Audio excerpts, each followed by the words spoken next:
સુરતના બહુચર્ચિત નાસિરનગરના કથિત નકલી ડિમોલિશન મામલે પાલિકા કમિશનરનું મોટું નિવેદન. ડિમોલિશન પાલિકા દ્વારા કરવામાં આવ્યું છે. લાઇન દોરીના અમલવારી અને ડીમાર્કેશનની કામગીરી દરમિયાન ડિમોલિશનની કામગીરી પણ પાલિકા દ્વારા કરવામાં આવી છે.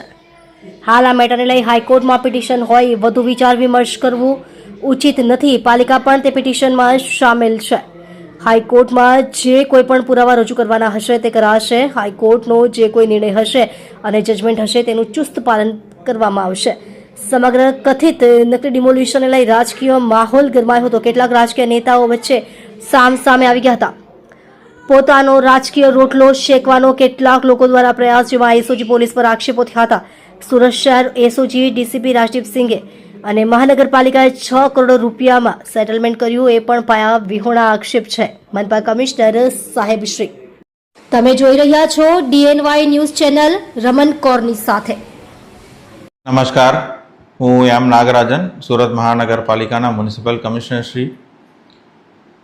હાલમાં નસીરનગરમાં ચર્ચિત જે ડેમોલિશનની કામગીરી છે એ સંદર્ભે નિવેદન આપવા માંગુ છું. 30/5/2024ના રોજ સેન્ટ્રલ ઝોનના અધિકારીઓ દ્વારા લાઇન દોરીનો અમલ કરવા માટે અને ડીમાર્કેશનનું કામગીરી કરવા માટે ઉચિત પોલીસ બંદોબસ્ત લઈને કામગીરી કરવામાં આવી હતી. લાઇન દોરીને અમલ અને ડીમાર્કેશનની કામગીરી દરમિયાન ડેમોલિશન પણ એમના દ્વારા કરવામાં આવેલી છે અને લાઇન દોરીનો અમલ પણ કરવામાં આવેલી છે.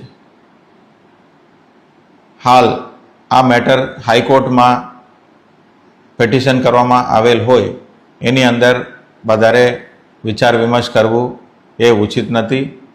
સુરત મહાનગરપાલિકા પણ એ પિટિશનમાં જોડાવવામાં આવી છે.